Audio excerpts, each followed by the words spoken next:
Hey guys, welcome back to another episode on the Amelix Smp. We're going to continue where we left off the last episode in the CMP and hopefully sort out some issues that I've been having with the quarry over the last couple of days. This episode is going to be a very technical one, as the current TNT system has a lot of manual work that I'm going to try and remove, or at least mitigate. So, as I said in the last episode, we need over 3.5 million TNT to run this thing, and there's no automatic restocking of the dispensers in the TNT grid. The TNT grid is there for lag reasons. We want this to be as minimal lag as possible. Currently it's running at 30 MSPT on the CMP at like 60% of the size. So we shouldn't lag the game except from all the items on the ground, which I haven't lag tested yet. But I recently found out that I could actually add both a hopper here and a barrel onto these stations. And what this basically allows us to do is completely fill each station here at the start and never have to restock it, because I can put all 1,700 TNT in here and it's only firing one every time it goes forward, and I'll never have to restock it until it gets to the end. Whereas before we'd have to restock it like 4 or 5 times. So the only issue with this is that obviously we have to farm all 4 million TNT first and then run the system for it to be worth it.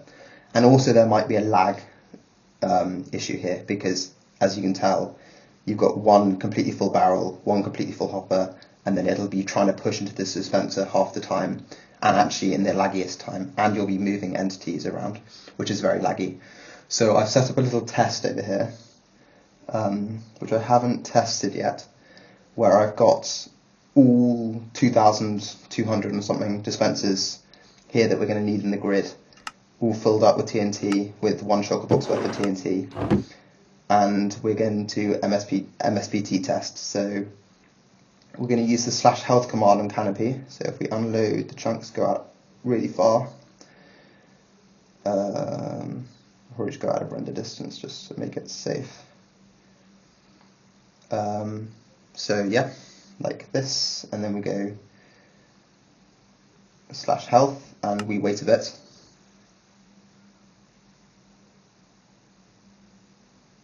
Okay, there we go. So we're running at 6 MSPT at the moment. And then let's see the difference when I load all of these hoppers and dispensers in there. Obviously I could test it when they're moving as well, but they're moving so little during the quarry that I'm just going to test static lag. So let's do another /health here and see the difference. Okay, so we got an increase of 2.1 MSPT. Okay, that's nothing. That'll be fine on the final design. So I'm happy to fully load the system up with stations like this, which I put on this design, I think, over here. Yeah, so this will basically increase the lag by nothing just by having them here. So if we're willing to refill these dispensers once and farm all 4 million TNT, whoa, why am I so laggy? There we go. Then this is absolutely fine. So this is one option, but I want to start work on another option. Because I just figured out, actually before I even started the episode, that I can add a hopper onto these flyers here. And there are 35 stations in each of these columns, so this hopper itself will only be able to do, or it'll be able to do less than 10 slices before we reset. But I can also add a hopper and a barrel here, and I can add a hopper and a barrel, and I can add a hopper and a barrel. I can keep going up. So obviously we can roughly multiply it by 2 in the number of slices that it'll do per item slot in here. So this might also be worth it. Because we're probably not going to be mining all the immovables in once, we might be running the quarry in stages anyway. So we could run, let's say, 2 barrels worth like this. So this would run over, I mean, how quick is my maths right now? 5, 10, 15, 16 nights. Okay, very funny. This would run 69 slices basically. Actually, I can't. That is not right. Yeah. So, okay. 69 times 2. No, this would run 138 slices before we'd have to restock it with TNT,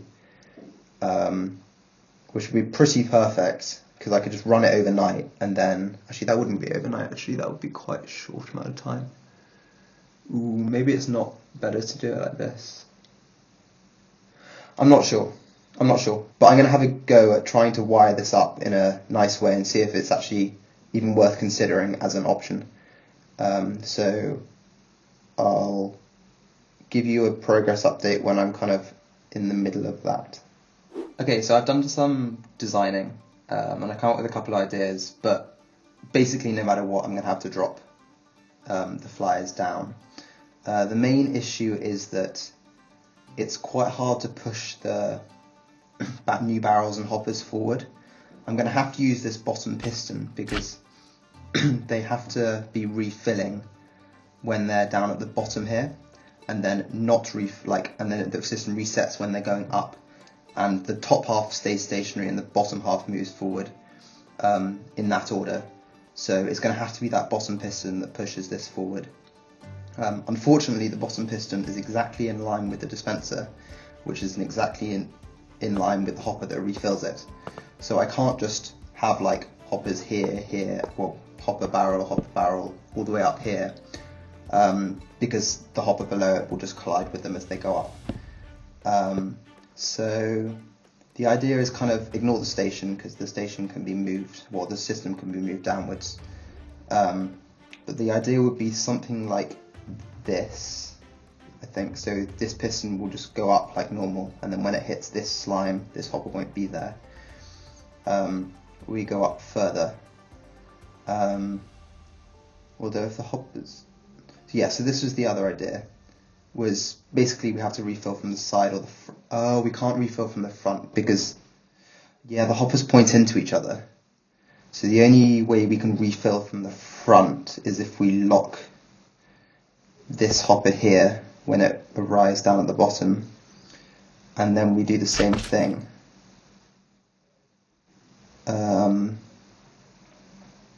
But then we've run into the same issue as before. Like if we want to do this, we're not saving us any time because we have to do this because this piston down here doesn't push. Oh, it does. Oh wait, that works. Oh wait, this works perfectly. I just have to make sure that doesn't happen. Yeah, like that. But hang on a second. Did I get this wrong over here?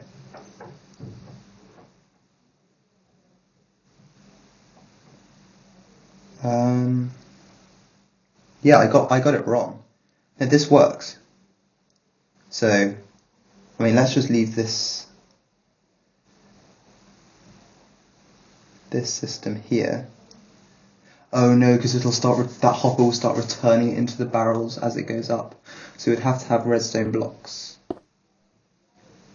like that anyway, and then you would have to have slime, and then you're in the same... Ugh, okay, that was so close. Oh, that's so annoying. Okay, well, if this idea works, it'll have to be this, because this does just work. I really don't like it. I guess we could add more pistons onto it, but that's just, at that point, it's just so not worth it. I mean, how many barrels do we even want? Like 130 slices is quite a lot of slices, but that's also a lot of refill time. We're effectively refilling all the way down here, or all the way up there. Oh, this is so annoying. I really, really can't tell what's better, whether to have this system or just add the barrels and stuff like the one over there. At least we know it's not any difference in lag. So yeah, this doesn't work because I need to move. Yeah, because the barrel doesn't work, and I can't have it on above from, and I obviously can't have it below, and I can't have it from the front. I can't have it from this side.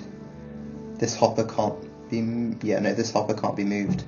Okay, so this is the only option to get it to move forward. And so obviously we can have up to, is that like, how many barrels? We can have up to 5 barrels there, which is quite a lot of storage. Then we drop this down 10 blocks. So yeah, I'll keep thinking about that, but I think it's time to move on to a different area of the quarry, and another issue we've got to solve. Okay, so I'm back in survival, and I'm going to show you a project that Raymond's been working on over the last couple of weeks. If we go down this hole here... Oh wait, sorry, no, not this hole. Ouch. Right, where is it? Yeah, if we go down this hole over here, Raymond has been building us a piston bolt network. It's actually a design that I made many, many years ago. At least the intersections are. Very, very simple. You go from a central hub out, and then all the outer stations, like this one here at World Spawn, all go back to the central hub. And then from there you can choose which destination you want to go to. Just a very temporary piston bolt. So yeah, we can ride it. It's very fast. It uses the translocation bugs we have in Bedrock. And they're much, much easier to build than on Java Edition. So I'm here at the hub, and we currently have 2 networks. This one basically has nothing on it other than World Spawn, where I just came from. But this side, importantly, has both the creeper farm and the quarry. So the second project we have to tackle is finding a good way of using chest minecarts to transport all the TNT from the creeper farm to here, back at the hub, and then off to the quarry again. So let's pop back into creative and hopefully get a design together. Okay, well, we're back on the CMP. Daniel is here, quickly just working on the storage we're going to use to store all the items. The plan is to just do a mixed box storage. A couple of times down the length of the quarry, and then when the quarry's done, or just when we feel like it, we'll transfer it all over to a massive dig sort area where we bulk store a load of items and then store some other items. Well, that will be in bulk, and then the rest of these will be stored like normally, obviously repeating some items. So yeah, he's in charge of this. Absolute legend. Yeah, big thanks to him, but let's get back to that piston bolt. Okay, well, I thought I might as well stay in the quarry area, this limestone area to CMP, just to keep it all in one place. The piston bolt kind of looks something along these lines. I'm actually going to have to remind myself how to build this piston bolt. Okay, I'll be back when I remember how to build it. Okay, right, I finally built it up, and I think this is correct. So yeah, you put the minecart right here, and okay, yeah, right. This is the piston bolt we've got on the SMP at the moment. Cool. Right, now we need to figure out a way of getting the chest minecarts on. So the first thing I want to do is keep them separate, because apparently cart separation is really annoying in the current update. So the player can get on here, and then it can activate some kind of trapdoor or something like that. And then with some delay, all the chest minecarts, which can be sitting on this rail here, so we can get them to fall in, maybe from above like this.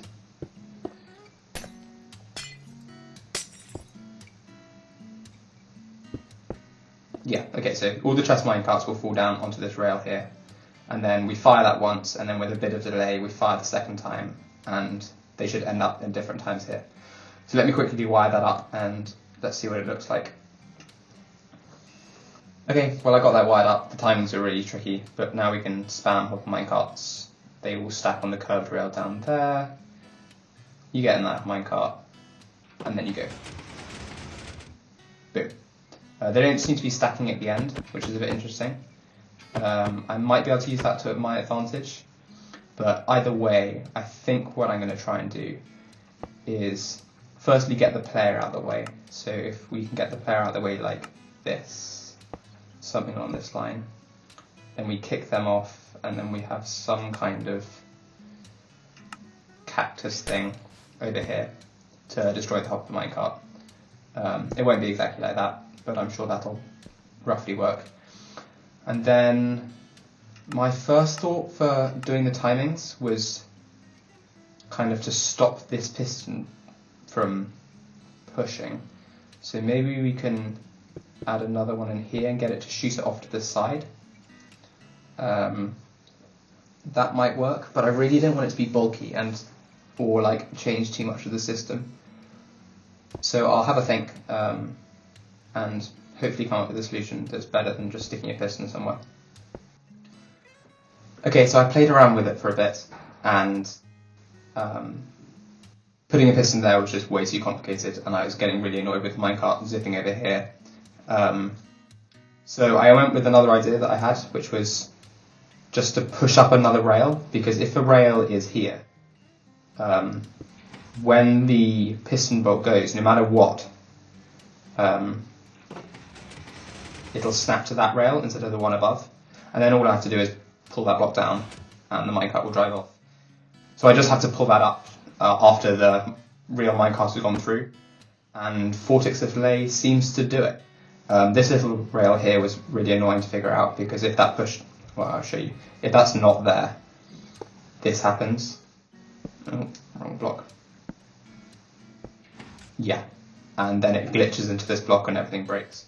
So this will be directional, but I'm sure you can work around it on the SMP when I build it up. It doesn't need to be exactly like this. But yeah, let's see if it works. So we spam a load of minecarts, chest minecarts, and we get in this one, and we click the fence gate. Yeah, there they go, fully separate. Okay, I'm going to build a nice design around this, make sure not too much of the designs are hidden, and then I think we're done on the piston bolt design. Okay, so it's been a little while, and as you can see, I've been gold block spamming, but here we are. This is the final design. Activator rails, detector rails, everything. Yeah, got a little storage. Cactus has grown in the amount of time that I've been spending on this thing. But we finally got a working system. It works with filled hopper minecarts. Oh my god, chest minecarts, not hopper. And yeah, just as I showed before, they get separated, and most importantly, we can get them into a nether portal. I think it'll probably be easier just to unload the items into the nether portal and then store the shulker boxes outside of minecarts on the other side. So you can just, well, start a clock or something like that and just have the items empty into the nether portal on the other side, and then we just delete them.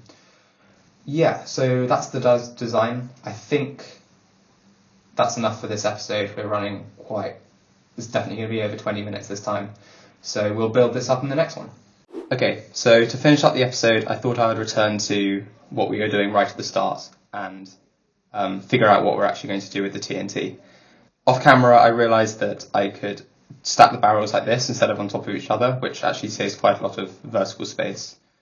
So we won't have to drop it down as far. So 1 block instead of 2 blocks per barrel we want. But I still can't figure out which is better, to either do 1 full reload of the entire system or do multiple reloads of any amount in these barrels down here.